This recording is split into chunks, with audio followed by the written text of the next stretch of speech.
अग्निना दह्यमानस्तु शत्रुमध्ये गतो रणे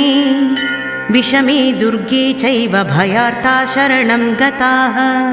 न तेषां जायते किञ्चिदशुभं रणसङ्कटे नापदं तस्य पश्यामि शोकदुःखभयं न हि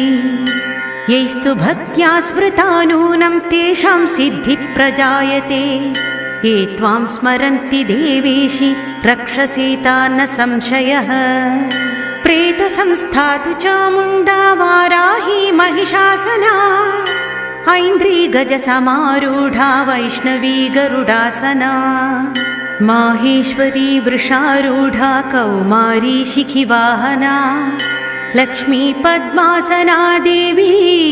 पद्महस्ता हरिप्रिया श्वेतरूप